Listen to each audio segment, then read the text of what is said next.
Y estos enemigos se pueden superar fácilmente con la ayuda de Jesús y una buena disposición en el corazón. Por ejemplo, si uno está cansado y hay impedimento en esa área, bueno, pues uno le basta tener unos días de descanso, ¿no? Y descansar lo suficiente para poder vencer el cansancio. Si uno tiene mucho apuro, es lo mismo. Uno puede hacer al lado muchas cosas, poder tranquilizarse, poder poner en manos de Dios la ansiedad y obviamente quitar muchas cosas que nos estén apurando para poder tener un tiempo de oración. También si hay distracciones, uno puede ir quitando distracciones que nos impidan poder tener ese tiempo con el Señor. El desánimo, pues animarnos a leer la palabra, al estar escuchando sus promesas y al estar afirmando las promesas de Dios para nuestra vida. En la pereza es lo mismo, poder tener una vida disciplinada. Y vamos, todos estos enemigos que vimos la semana pasada se pueden vencer fácilmente con la ayuda de Jesús. Todo lo podemos en el que nos fortalece. Pero ahorita vamos a ver obstáculos que nos impiden tener una correcta relación con el Señor y una correcta vida de oración. Porque obviamente pues podemos orar, ¿no? Y podemos pedirle muchas cosas al Señor, pero va a haber obstáculos que impida que Dios responda. Va a haber obstáculos que impida que Dios nos oiga y atienda nuestras peticiones. Ahora, ¿cuántos cristianos, no? ¿Cuántos creyentes hemos escuchado decir, o en algún punto de nuestra vida hemos podido decir también nosotros, ¿por qué Dios no me responde?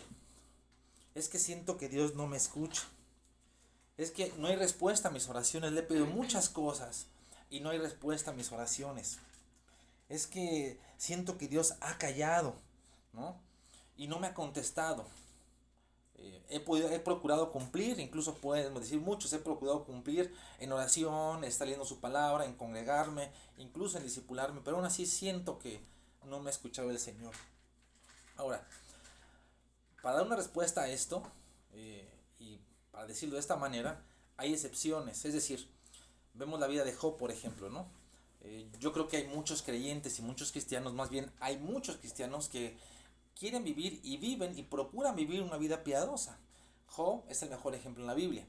Job era un hombre que era varón perfecto, escrito por el mismo Señor, donde él era apartado del mal, temeroso de Dios, y Dios de alguna manera lo cuidaba, lo protegía. El mismo Satanás le dijo al Señor que él lo tenía bien cubierto.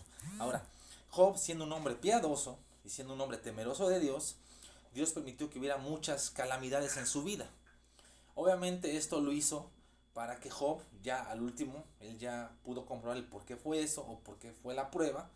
Él pudo decir que conocía más al Señor, que ahora ya lo podía conocer mejor, ya lo conocía realmente como era. Entonces, él utilizó esta aflicción en la vida de Job para perfeccionarlo en su relación con él y para que lo conociera más. En la vida de muchos creyentes así es igual. Hay creyentes que están queriendo vivir una vida piadosa en Cristo Jesús. Obviamente el Señor quiere perfeccionarlos o quiere seguir tratando con ellos, pero no para hacerlos sufrir, sino para que le conozcan más. Entonces, estas son las excepciones que hay. Pero yo creo, y es algo que ya es una cosa muy personal, que muchas de estas quejas o muchas de estas cosas que dicen los cristianos o palabras que dicen los cristianos, eh, es porque hay obstáculos en su vida. Es decir, creo que es en la mayoría de los casos. Son obstáculos que impiden y que les han impedido tener una correcta vida de oración. Y precisamente son de los obstáculos que vamos a hablar hoy. El por qué a veces en muchos creyentes que van a la iglesia, que incluso leen sus Biblias, que pueden tener incluso tiempos de oración, no hay respuesta de Dios a sus oraciones, a sus peticiones, y parece como que si Dios nunca les quisiera contestar, y pareciera como que el Señor nunca les responde o que no los toma en cuenta. Y realmente no es así, hermanos. No es así porque Él ha prometido que va a estar con nosotros todos los días. Desgraciadamente, nosotros mismos podemos ser un obstáculo y muchas de las cosas que tenemos dentro de nuestro corazón y todas las cosas que hacemos pueden impedir, pero vámonos con calma. Es decir, vamos a ver realmente cuáles son esos obstáculos y poder examinarnos a nosotros mismos, hermanos, y ver si realmente no estamos nosotros mismos obstaculizando el que Dios responda a nuestras oraciones, o incluso, ¿no? Muchos han perdido ya hasta el interés de pedirle al Señor, ¿no? Y se conforman con vivir vidas normales, ¿no? Vidas como cualquier otra persona del mundo, ¿no? Donde pues trabajan como las vidas de las personas del mundo, o sea, viven sus vidas en base a las circunstancias, en base a cómo está el tiempo, ¿no? En base a si está bien, está mal. Vamos, no viven la vida o no han experimentado o han dejado de experimentar la vida sobrenatural de Dios a través de la oración y cómo Dios puede obrar de una manera maravillosa, ¿no? Y como lo hemos comprobado, creo que ustedes y un servidor, en las circunstancias de nuestra vida, en los problemas de nuestra vida, en nuestros matrimonios y en nuestras relaciones personales. Entonces, quiero que me acompañen para ver estos obstáculos en Isaías, en el Antiguo Testamento, capítulo 1, versículo 15, vamos a ver, y vamos a ver estos obstáculos que nos impiden poder tener una vida de oración correcta delante de Dios. Isaías capítulo 1, versículo 15. Vamos a leerlo rápidamente. Vamos a ver qué es lo que nos dice. Son por lo menos 4 obstáculos que hay. Vamos a ver si nos alcanza el tiempo de verlos todos, y si no, bueno, ya como decía nos guíe, pero vamos a leer primeramente este primer obstáculo. Y ahí en Isaías 1 habla del verdadero arrepentimiento. Habla de cómo Dios quería que su pueblo se arrepintiera porque estaba haciendo cosas muy malas, muy perversas. Habían vivido incluso como las ciudades paganas y las ciudades donde había tanta maldad. Y el Señor los reprende duramente. Pero ahí en el versículo 15 les dice esto. Dice: cuando extendáis vuestras manos, yo esconderé de vosotros mis ojos. Asimismo, cuando multipliquéis la oración, yo no oiré. Llenas están de sangre vuestras manos. De hecho, si tú lees el capítulo completo, más bien desde el principio, a partir del versículo 10, les dice príncipes de Sodoma. Los compara con una nación pecadora. De hecho, más atrás, ¿no? Él dice, ¿no? Todo lo que realmente ha pasado, y lo voy a leer rápidamente. Dice, por ejemplo, el versículo 3. El buey conoce a su dueño, y el asno el pesebre de su señor. Israel no entiende, mi pueblo no tiene conocimiento. Y luego dice: oh gente pecadora, pueblo cargado de maldad, generación de malignos, hijos depravados, dejaron a Jehová, provocaron a ira al santo de Israel, se volvieron atrás. Entonces, son palabras muy duras de parte del Señor para su pueblo. Y es por eso que más adelante Él dice que está harto de los sacrificios, está harto de sus fiestas solemnes, está harto de sus congregaciones, de todo lo que ellos hacían para congregarse en el nombre del Señor. Y Él dice que la verdad estaba fastidiado de eso, y por eso dice que aunque iban a multiplicar la oración, y aunque multiplicaban la oración, porque no eran personas que no practicaban esto, eran hombres, era un pueblo de Dios que seguía haciendo sacrificios, que seguía cumpliendo la ley de Dios, haciendo sacrificios y muchas de esas cosas, pero el Señor decía que eso no quería, y más aparte les dice, y les da una sentencia, que Él no va a oír sus oraciones, ¿no? Precisamente porque sus manos están llenas de sangre. Ahora, el primer obstáculo, hermanos, que encontramos para la oración, o tener una correcta oración, tener una correcta vida de oración más bien, es lo que dice en Isaías capítulo 1, versículo 15. Llenas están nuestras manos, es decir, nuestras manos manchadas de sangre. Y bueno, si tú le preguntaras, y si le preguntáramos a la mayoría de los cristianos, si sus manos están llenas de sangre, o son unos asesinos, pues la mayoría te diría que no. Es más, no concebirían, ni tan siquiera, ¿no? Ningún cristiano o ninguna cristiana va a concebir si quiere ser un asesino o un asesino o una asesina. No lo pensarían. Pero, gracias a Dios por la palabra, porque la Biblia dice otra cosa con respecto a esto. Yo te voy a explicar un poquito acerca de lo que quiere decir manchadas de sangre. En la primera carta de Juan, capítulo 3, versículo 15, nos dice quién es un homicida, que es un asesino. En la primera carta de Juan, capítulo 3, versículo 15, lo vamos a leer rápidamente. Dice quién es un homicida. Y no se refiere a alguien nada más, no se refiere a alguien que mata, vamos, físicamente. Dice, primera carta de Juan, capítulo 3, versículo 15. Todo aquel que aborrece a su hermano es homicida. Y sabéis que ningún homicida tiene vida eterna permanente en él. Entonces la Biblia dice quién es un homicida. Ahora, en el antiguo pacto, regularmente cuando se habla de manos llenas de sangre, se refiere a personas que han matado físicamente. Ya en el nuevo pacto, nos dice la palabra que no necesariamente se tiene que matar a alguien físicamente para ser un asesino. Aquí nos lo está diciendo en la primera carta de Juan, que con el simple hecho de aborrecer al hermano, ya uno es homicida. Entonces, donde hay ira, vamos, cuando una persona tiene ira, o donde hay amargura en el corazón, donde hay odio contra el prójimo o contra alguien, con ese simple hecho basta para ser un asesino o una asesina. Desgraciadamente, a veces no le damos seriedad, y desgraciadamente muchos creyentes no le dan seriedad a las palabras de Jesús, porque pues no hay un juicio inmediato. Pero a final de cuentas, si Jesús lo dijo es porque así es. Vamos a Mateo capítulo 5 y veamos qué dice el Señor Jesús con respecto a la ira, ¿no? Que tiene alguien o que puede tener alguien. Enojo, vamos, ¿no? Y precisamente por no darle seriedad a esto es por eso que vemos a muchos cristianos llenos, o se pueden ver a muchos llenos de ira, de enojo, de amargura, precisamente porque no han tomado las palabras de Jesús en serio. No han tomado en serio las palabras que Él ha dicho con respecto a eso. Y bueno, no se va a saber hasta que lleguemos con Él. Porque Él dice que después de que muramos va a haber un juicio. Hebreos capítulo 9, versículo 27. Dice que está establecido para los hombres que mueran una sola vez y después de esto el juicio. Entonces va a haber un juicio a final de cuentas y vamos a dar cuenta de esto. Pero fíjense lo que dice el Señor Jesús con respecto a la ira.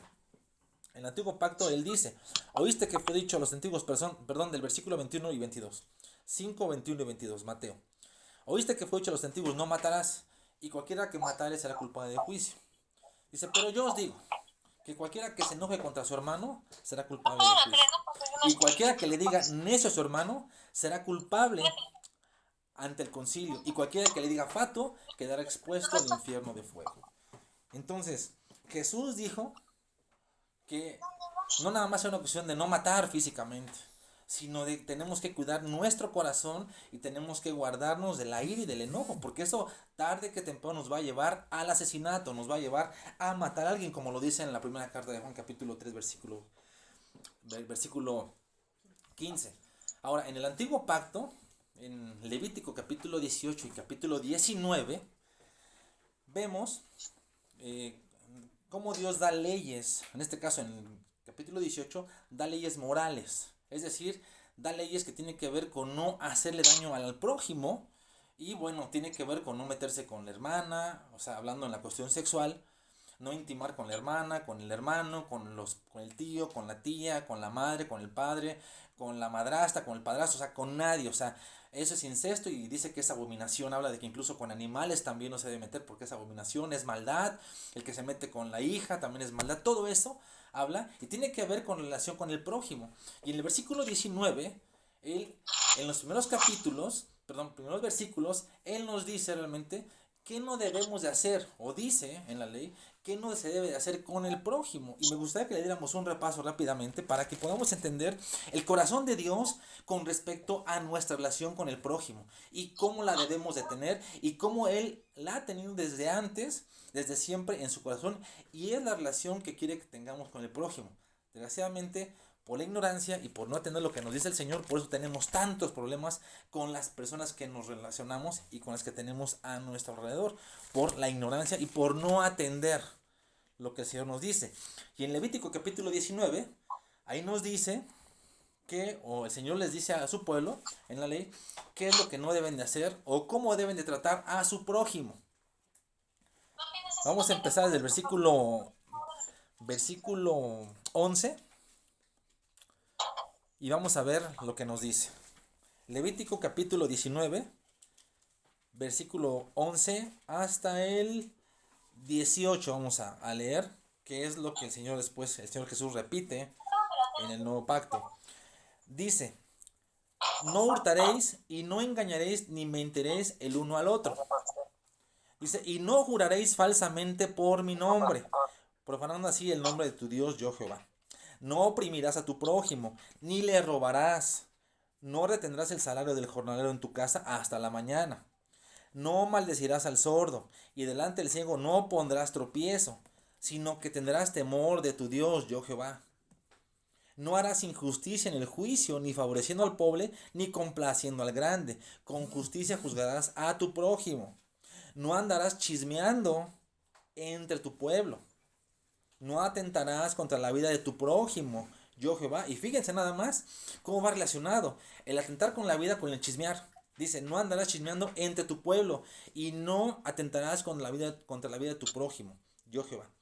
Dice versículo 17, no aborrecerás a tu hermano en tu corazón.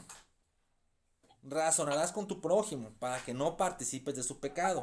No te vengarás, ni guardarás rencor a los hijos de tu pueblo, sino amarás a tu prójimo como a ti mismo, yo Jehová. Entonces, Perdón, pastor.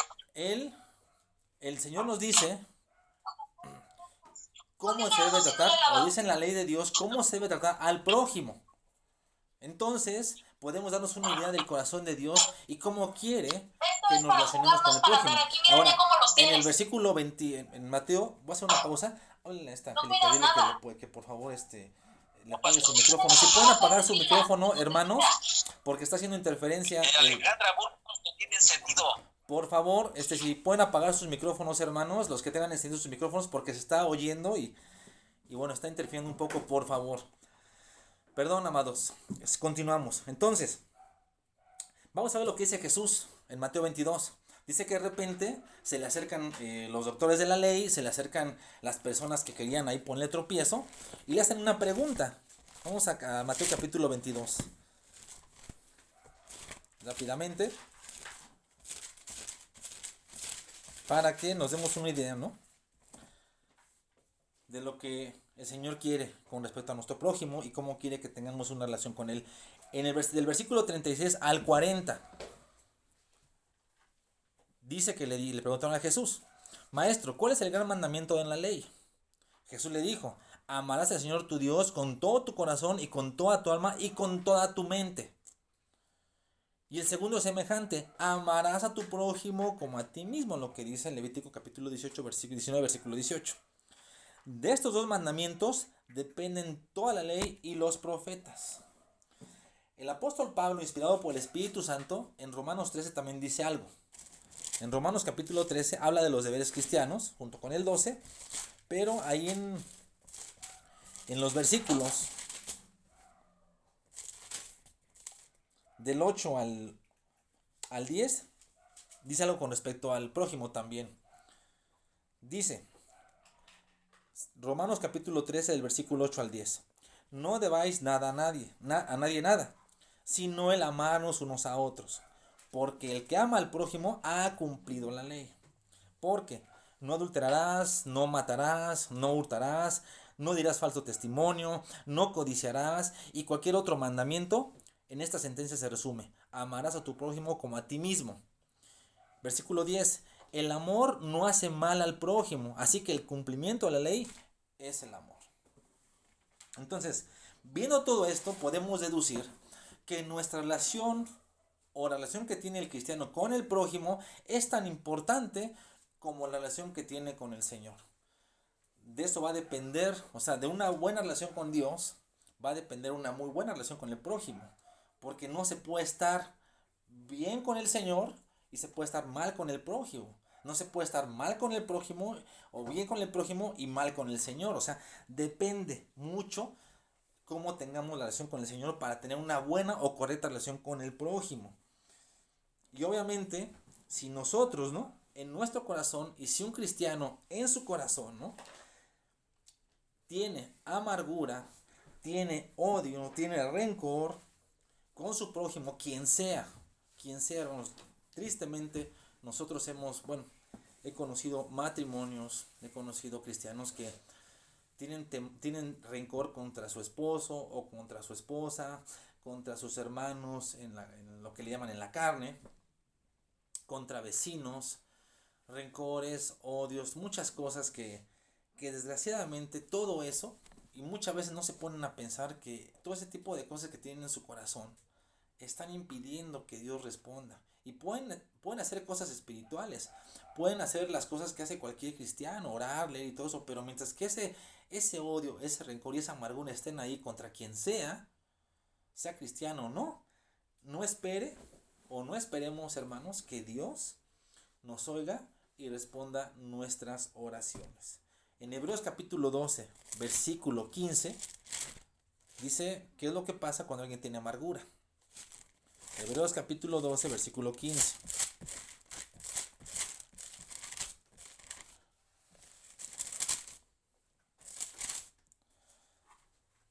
Dice en el versículo 15 de Hebreos 12: mirad bien, no sea que alguno deje de alcanzar la gracia de Dios, que brotando alguna raíz de amargura os estorbe, y por ella muchos sean contaminados. Desgraciadamente, cuando hay amargura en el corazón, hay odio y rencor. Ese odio y rencor se empieza a contaminar con todos y con muchas personas que están a su alrededor. ¿Cuántas esposas no contaminan el corazón de sus hijos cuando hablan mal de su esposo delante de ellos? ¿Cuántos esposos no contaminan el corazón de sus hijos cuando hablan mal de sus esposas delante de ellos? En vez de tratar las cosas de manera personal o aparte, hablan mal de su esposo, hablan mal de su esposa, ya ni dijéramos con otros hermanos, ¿no? Y andan diseminando toda su amargura por todos lados, y uno entiende el por qué siempre tienen problemas. Y ahorita vamos a ver un poquito eso con respecto al matrimonio y por qué sus oraciones no son respondidas, porque han dejado, la gracia de Dios es una ayuda que Dios ha dejado para el cristiano, para nosotros como cristianos, y esa gracia la podemos obtener cuando dice en Hebreos capítulo 4 versículo 16 que nos podemos acercar y nos acercamos confiadamente al trono de la gracia para alcanzar misericordia y hallar gracia para el oportuno socorro. Entonces esa gracia que tiene disponible a este creyente, por tener amargura y por tener odio en su corazón y por tener iras y por tener contenciones, está dejando de alcanzar esta gracia, y por eso sus oraciones no están siendo respondidas, y que no espere que sean respondidas si se tienen. Entonces debemos de tener mucho cuidado en no guardar rencor ni amargura en nuestro corazón, y si encontramos que tenemos eso en contra de alguien, quien sea, debemos de limpiarnos de esto, hermano, y arrepentirnos, para que precisamente podamos tener una correcta vida de oración, no haya ningún un obstáculo, y podamos disfrutar de las bendiciones de Dios a través de ella. Y ojalá Dios quiera y pues nos sirva a todos para que nos podamos examinar y realmente ver si nosotros no tenemos algo en contra de alguien. Porque eso es muy sutil, hermano. Y uno puede decir, yo no tengo nada en contra de nadie. Pero acuérdense, el corazón es engañoso y perverso, dice la palabra, más que todas las cosas. Y constantemente podemos creer que realmente estamos limpios de todo enojo y de toda amargura y de todo odio, cuando ya lo tenemos. Entonces, si le pedimos guía al Espíritu Santo, Él nos mostrará si eso es nuestro corazón, y obviamente nos va a servir para podernos arrepentir y poder volver a Él. Entonces, este es el primer obstáculo que hay para poder tener una vida de oración, y sobre todo que sean respondidas nuestras peticiones. Precisamente el no tener nada en contra de nadie y no tener amargura en nuestro corazón. El segundo obstáculo lo encontramos en Isaías capítulo 59. Vamos a Isaías capítulo 59.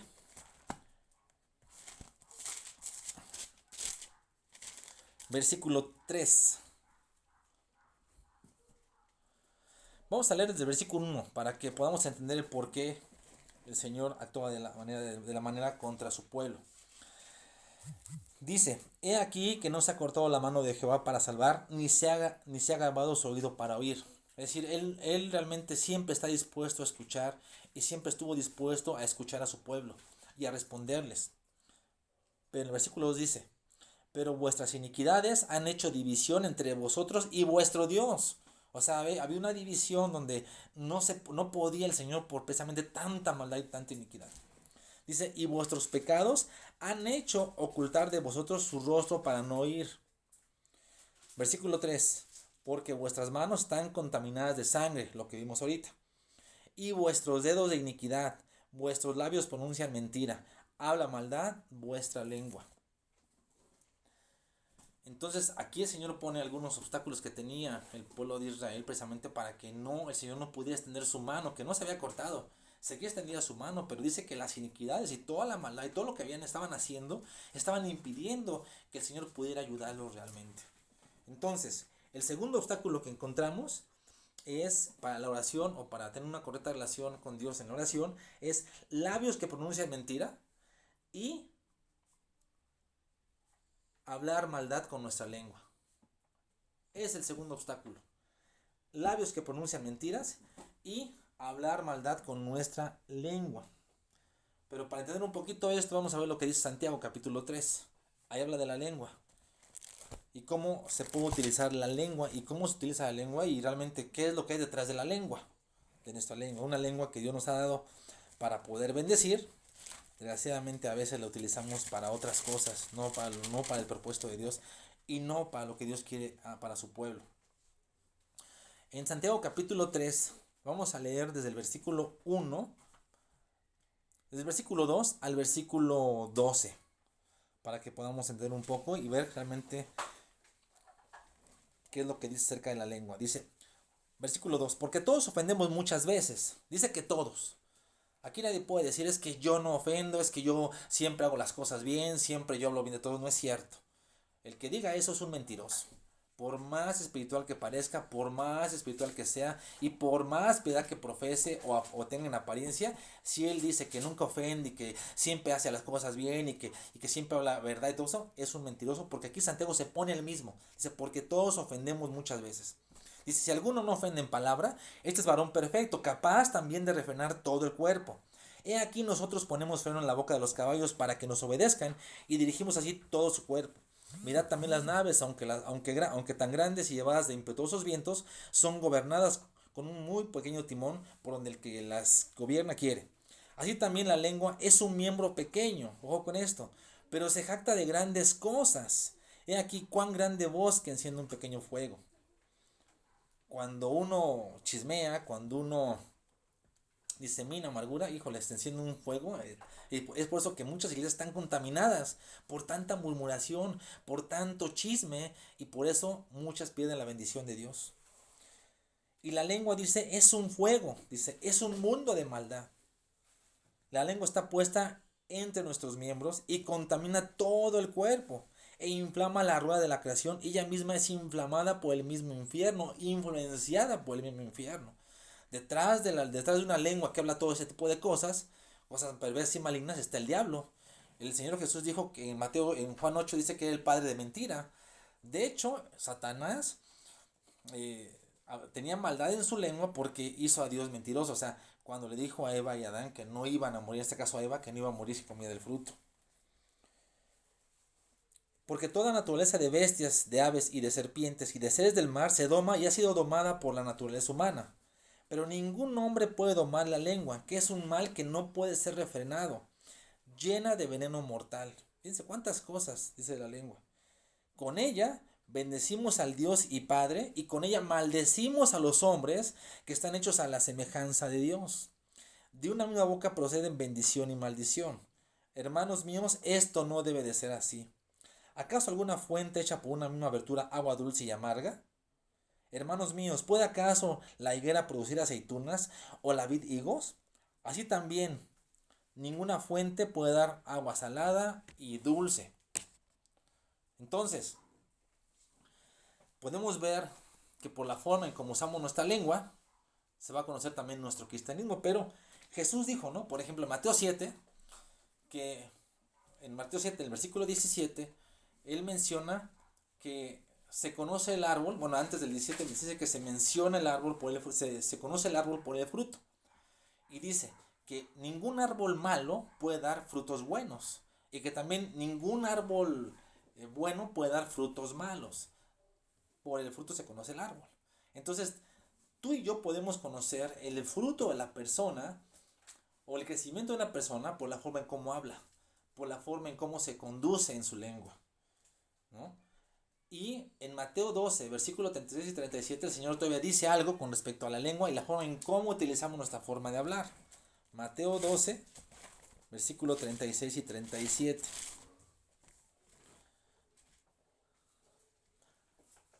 Dice, mas yo os digo, Mateo 12, versículos 36 y 37. Mas yo os digo, que de toda palabra ociosa que hablen los hombres, de ella darán cuenta en el día del juicio. Porque por tus palabras serás justificado y por tus palabras serás condenado. El Señor Jesús dijo y dice que de toda palabra ociosa que hablemos, debemos dar cuenta en el día del juicio. Entonces, valga la redundancia, nuestro cristianismo también es conocido por cómo usamos nuestra lengua. Y si nuestra lengua la usamos para maldecir, para murmurar, para hablar mal de las personas, y con esa misma lengua bendecimos al Dios y Padre, dice Santiago y dice el Espíritu Santo, no debe de ser así. Porque no pueden proceder de una misma fuente agua dulce y amarga. ¿Y cuántos creyentes su lengua no la dominan, no la controlan? Y por eso tienen bastantes problemas en su vida, porque no tienen control y dominio sobre su lengua, porque no le han pedido al Señor, al Espíritu Santo, que tome control sobre su lengua, y por eso hablan cosas, y ya ni decir groserías, hermanos, ya ni decir de eso, porque cuántos creyentes están en la iglesia alabando al Señor, y en su boca tienen a Jesús, y de repente dicen que lo aman, que sí quieren estar con Él, pero en sus vidas privadas, puras groserías, puras majaderías, puras, cualquier tipo de palabra corrompida que hablan las personas del mundo. Y es por eso que su cristianismo no es conocido, y si es conocido, nada más lo que están haciendo es deshonrar el nombre de Jesús, porque sería mejor que ni hablaran, porque por todas esas palabras que han dicho y que van a decir y que están diciendo, serán condenados y serán también puestos en un juicio, vamos, ¿no? Y Dios les va a tomar en cuenta todo eso, y nos va a tomar en cuenta todo eso. Entonces, si Jesús dijo que de toda palabra ociosa que habláramos vamos a dar cuenta, se deben tomar en serio también estas palabras de Jesús y saber que sí es cierto. O sea, yo creo lo que dice Jesús, y es por eso y porque creo lo que dice Jesús, es menester y es importante controlar nuestra forma de hablar, nuestra lengua. ¿Cuántas veces, hermanos, no se daña la reputación de las personas o de muchos cristianos al hablar cosas de ellos que ni siquiera pueden probar? Murmurando de los hombres, chismeando, ¿no? Entonces no esperemos respuesta de Dios y que los cielos se abran, ¿no? Sí, con la misma lengua, como dice Santiago, bendecimos y maldecimos. Y no nada más estoy hablando de hermanos, también se tiene que ver con las personas con las que nos relacionamos. Incluso debemos de guardar nuestra lengua de hablar mal incluso a las personas que no conocen el Evangelio. Entonces, si hay algo de eso en nuestra vida, hermanos, si toda tu forma de hablar todavía no la has cambiado y no le has entregado al Señor tu forma de hablar, entrégasela y arrepintámonos si hay algo de eso en nuestra vida, ¿no? Para que nuestra boca nada más sale pura bendición, porque hemos sido llamados para bendecir, hermanos, no para maldecir. Entonces, hay que tener en cuenta eso, y obviamente si quitamos todo eso, vamos a quitar todo un gran obstáculo para nuestra relación y nuestra vida de oración. Entonces, ese es el segundo obstáculo, que es no hablar maldad en nuestra lengua, ¿no? Y obviamente no pronunciar mentira también. O sea, tenemos que cuidar mucho eso, precisamente para que podamos tener una vida de oración correcta delante de Dios. El tercer obstáculo que hay para una oración, o a la oración, la encontramos en la primera carta de Pedro, capítulo 3, versículos 6 y 7. Primera carta de Pedro, capítulo 6, versículo 6 y 7. Capítulo 3, versículos 6 y 7. Vamos a la primera carta de Pedro. Ahí habla precisamente de matrimonio. Rápidamente lo vamos a ver. Es importante. Primera carta de Pedro, capítulo 3, versículos 6 y 7. Dice: como Sara obedecía a Abraham, llamándole Señor, de la cual vosotros habéis venido a ser hija, si hacéis el bien, sin temer ninguna amenaza. Dice: vosotros maridos igualmente vivir con ella sabiamente, dando honor a la mujer como a vaso más frágil, y como acuerderas de la gracia de la vida, para que vuestras oraciones no tengan estorbo. Entonces, cuando un matrimonio está mal en su vida conyugal, hay estorbo, es decir, obstáculo en la oración. Todas las tensiones, hermanos, y esto lo hablo de los matrimonios, y a veces no se quiere ver así, porque es más fácil echarle la culpa a otras cosas y a las circunstancias, que precisamente no tener una correcta relación en la oración o con nuestro prójimo, en este caso con el esposo o con la esposa. Todas las tensiones y problemas y conflictos, se diga lo que se diga, en un matrimonio, es porque Jesucristo no está en medio de ellos. Sencillo. Matrimonio cristiano estoy hablando. El matrimonio del mundo pues se vive sin Dios, y algunos sí lo toman en cuenta, otros no, y así. Pero el matrimonio cristiano, que tiene problemas, tensiones, que tiene conflictos, que no ha podido superar y que está constantemente batallando con ellos ya por tiempo y por años incluso, y es triste eso, es porque Jesucristo no está con ellos, o no está en medio de ellos más bien, gobernando su relación, aunque digan que sí. Y si dicen que sí y están tantos conflictos, entonces nada más están engañando a ellos mismos y no han solucionado el verdadero problema. Un matrimonio cristiano feliz, por el contrario, es aquel que tiene por centro a Jesús y en su relación matrimonial Y aunque haya diferencias, hermano, en un matrimonio cristiano, gobernado por Jesús, aunque haya diferencias y a veces hay amenazadores, encontronazos que quieren impedir, va a estar siempre Jesús en medio y siempre va a haber unión. Los amigos pacificadores son los que siempre tratan de mediar, ¿no? Regularmente cuando en una familia o cuando en unos amigos hay ciertas disputas y peleas y rencillas, siempre hay uno en medio que quiere así como poner orden, ¿no? Así como que de repente, ¿sabes qué? Mira, no, sabes que mira, tú estás mal en esto, mira, y le dice al otro también tú estás mal en esto, y miren, por favor, tranquilícense, mira, si quieres cálmate tú también por acá, y es alguien que trata de poner orden. Ahora, eso lo hacen los amigos terrenales y carnales. Nosotros tenemos un amigo que es Jesús. Y si Jesús, nuestro amigo, y nuestro Señor y nuestro Salvador, está en medio de nuestro matrimonio, está gobernando nuestro matrimonio y está en el centro de nuestro matrimonio, entonces va a actuar así como un amigo. Y va a poder poner en orden a la esposa y ya al esposo. Y todo lo va a poner en su lugar. ¿Sí? ¿Por qué? Porque obviamente han puesto como centro a Jesús. Pero desgraciadamente muchos matrimonios tienen tantos problemas porque no está gobernando Jesús en sus vidas. Dicen que es su Señor, pero no le han entregado su matrimonio. No sé cuándo fue la última vez, hermano y hermana, sobre todo los casados, que oraste con tu esposa, te agarraste la mano con ella o con tu esposo y le diste gracias a Dios por tu matrimonio y se lo entregaste. Es algo beneficioso y algo que se tiene que hacer con regularidad. Mi esposa y un servidor lo hemos estado haciendo por años. Ya tenemos años que frecuentemente lo hacemos. Nos agarramos de la mano, ¿no? Y le entregamos a Dios nuestro matrimonio. Y hemos visto, hermanos, y para la gloria de Dios lo digo, hemos visto cómo el Señor, a pesar de las diferencias, ha gobernado nuestro matrimonio. Y aun cuando a veces tenemos encontronazos, como dicen por ahí, ¿no? Y situaciones que se quieren salir de control, el Señor siempre o la calma a ella, me calma a mí, nos da la razón, nos da la sabiduría, el entendimiento para poder, ¿no? Mediar y para poder solucionar los conflictos. Pero esto no lo hemos visto a veces en muchos matrimonios que siempre batallan con los mismos problemas de siempre, siempre, y es por la causa de que no tienen a Jesús en su vida. Ahora, en cuanto a la gracia, los dos tienen los mismos derechos, tanto esposo como esposa. No hay ninguno más que el otro. Pero Dios los puso en diferentes posiciones. Al hombre lo puso a Dios como cabeza y a la mujer la puso en sujeción. Si ambos cumplen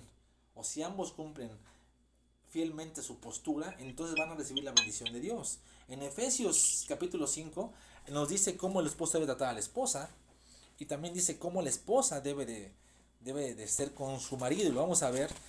Y miren, hermanos, yo sé que muchos matrimonios que están ahorita o que nos están viendo algunos que están casados, a lo mejor pueden decir, ya lo saben, no estoy predisponiendo lo que ustedes están pensando, más bien son cosas que ya sabemos.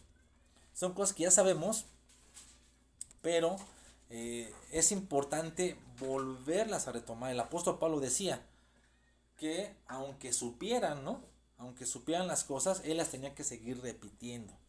Y en Efesios capítulo 5 nos dice cómo se debe de tratar a la esposa y cómo la esposa debe ser con el esposo. Vamos a leer desde el versículo 20 y 21. Dice, someteos unos a otros en el temor de Dios. Las casadas estén sujetas a sus propios maridos como al Señor. Entonces dice la palabra que las mujeres deben de estar sujetas a sus maridos.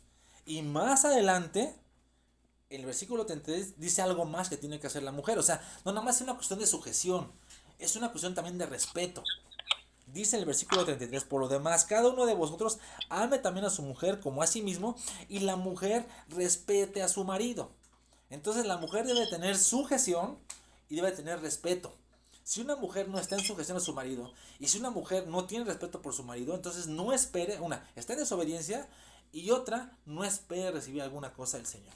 ¿Por qué? Porque no está cumpliendo lo que la palabra de Dios dice con respecto a ella. Y muchas mujeres saben esto, muchas creyentes saben esto, muchas cristianas saben esto, esposas cristianas saben esto, y la verdad es lo que menos hacen. No hay sujeción, no hay respeto por su marido, y bueno, se justifican diciendo, es que mi marido pues no cumple, es que mi marido es esto, es que es un codo, es que es un enojón, es que es esto, es que me trata mal, y muchas cosas como esas.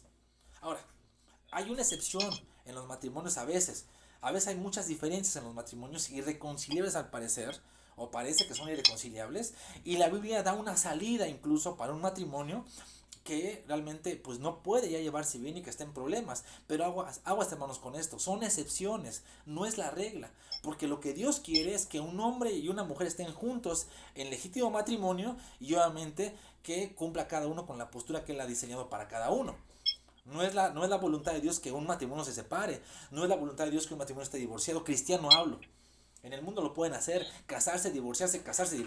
El Señor no permite eso en el matrimonio cristiano. Y cuando un matrimonio cristiano piensa en eso, está en desobediencia y está yendo en contra de la voluntad de Dios.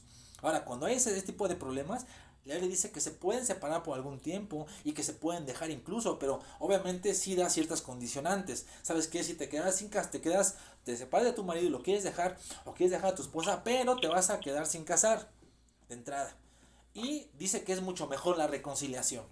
O sea que es mejor reconciliarse. Entonces, realmente no es una cuestión de que, ay, pues ya no me llevo bien con mi esposa y todo eso, ya me voy a separar y por un tiempo no. Eso es cuando definitivamente hay tantos problemas que se han notado por tanto tiempo y regularmente es porque una de las dos partes es rebelde o no atiende a las cosas del Señor. Regularmente a veces el esposo es más espiritual y la esposa es bien rejega, es rebelde, no quiere obedecer y está por años insistiendo, entonces ahí es cuando puede aplicar eso. O viceversa, a veces el esposo es un rebelde, es alguien que puede ir a la iglesia, pero pues de repente va y de repente depende de su estado de ánimo, está con el Señor, ¿no? O sea, y entonces ahí es cuando la esposa puede tomar esa decisión. Pero en general, hermano, siempre es mucho mejor la reconciliación. Entonces, cuando una esposa no está en sujeción al hermano, al igual, al esposo, y no lo respeta, entonces está en desobediencia. ¿Cuántas mujeres no se la pasan hablando mal de su esposo y están con todo el mundo diciéndoles que mi esposa así y así, así, con todo el mundo? Esa mujer está en desobediencia total y la verdad, por eso está su vida como está. Ahora, al esposo se nos da una carga con más responsabilidad. Porque dice la misma palabra que el marido es la cabeza, así como Cristo es la cabeza de la iglesia, la cual es su cuerpo y Él es su Salvador. Entonces dice que así como la iglesia está sujeta a Cristo, así también las casadas estén a sus maridos, pero el marido le dice, amad a vuestras mujeres como a Cristo amó a la iglesia y se entregó a sí mismo por ella. Entonces, si un marido no está cumpliendo, un cabeza no está cumpliendo con la responsabilidad que tiene en su matrimonio, no espere recibir alguna cosa del Señor. Y la verdad no prospera, no es un matrimonio próspero, la verdad honestamente lo tengo que decir. Porque un matrimonio feliz en el Señor es un matrimonio próspero. Y no me estoy refiriendo a la cuestión económica, porque también va dentro del paquete. Dios empieza a llenarlos de mucha bendición, incluso material. Pero cuando un marido no está obedeciendo ese mandato, y cuando de repente está yéndole, o sea, por todos lados ahí que no la libra, debería examinarse y ver si realmente no es que no esté cumpliendo. A lo mejor está cumpliendo todas las demás cosas, a lo mejor si ora, a lo mejor si lee, si se congrega, pero a lo mejor no está ejerciendo su autoridad como cabeza, como lo dice la palabra. Y por eso tantas dificultades. Lo que necesita esta persona, este hombre, este cristiano, es arrepentirse. Dice que la tiene que santificar, que la tiene que purificar, que no la tiene que aborrecer, ¿no? Que la tiene que sustentar, versículo 29, que la tiene que cuidar, ¿no? Dice que el que ama a su marido, a su esposa, a sí mismo se ama. Entonces, obviamente, todo esto lo tiene que cumplir. Y también en 1 de Pedro capítulo 3 dice que la tienen que tratar como vaso más frágil. O sea, tiene que tener un especial cuidado con ella, porque pues tiene emociones, situaciones diferentes a las de uno. Nosotros como hombres somos más atrabancados, más rudos, más ásperos, pero ellas son más frágiles. Y es donde tenemos que tener especial cuidado. En este caso el marido debe tener especial cuidado, sobre todo en los estados de ánimos. Y regularmente esto es lo que menos se practica en muchos matrimonios y por eso tantos problemas. Hermano y hermana, tú no tienes problemas en tu matrimonio, no porque ella no se quiera sujetar, no porque el marido no quiera entender, sino porque ambos no han puesto a Jesús en el medio. Y por eso, y porque hay esa división, por eso cada uno ahí está por su lado y por eso no hay prosperidad y la verdad van a seguir así. Yo no quisiera decir esto, hermano y hermana, pero si tú no te pones a cuentas con el Señor con respecto a tu posición como cabeza, y tú, hermano, no te pones a cuentas con Dios con respecto a la posición como esposa, y si has faltado en eso, la verdad, no esperes prosperar y espera seguir tu vida como está, como cualquier persona común y corriente. Porque regularmente el hombre ejerce la autoridad como él piensa que es, no como lo dice su palabra, y regularmente es contrario a lo que dice la palabra, y la esposa igualmente. Entonces debemos, hermanos, como cabeza, los hombres, ejercer esa autoridad de una manera como lo dice la palabra y procurar con todo ahínco hacerlo. No es fácil hacerlo, pero si tenemos a Jesús de nuestro lado, Él nos ayudará para poderlo cumplir y para poder tener un matrimonio feliz en Él y que todas las cosas se pongan en su lugar.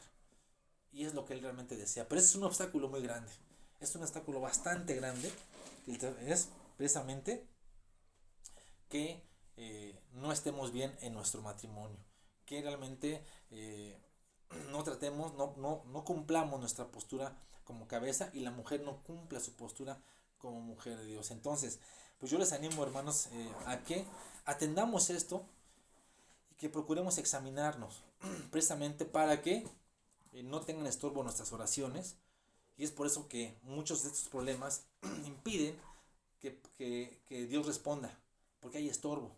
Entonces, hasta que no se quiten los estorbos es cuando Dios va a decir, bueno, ya quitas esos estorbos, entonces ya voy a responder, porque yo creo fervientemente que ya el Señor respondió muchas oraciones de sus hijos, ya las respondió, ya están hechas, pero no llegan por estos obstáculos, por amargura, rencor, por no usar bien nuestra lengua y por no estar bien en nuestro matrimonio y no poner a Jesús en el centro de nuestra relación. Hermanos, pues Dios los bendiga, Dios los guarde. Yo espero que atendamos eso para no tener tanto conflicto en nuestra vida y para no tener tantos problemas y podamos vivir la vida que Dios quiere que vivamos dentro del reino de Dios, que es con justicia, con paz y con gozo en el Espíritu. Dios los bendiga, Dios los guarde y nos vemos, si Dios quiere, la próxima semana.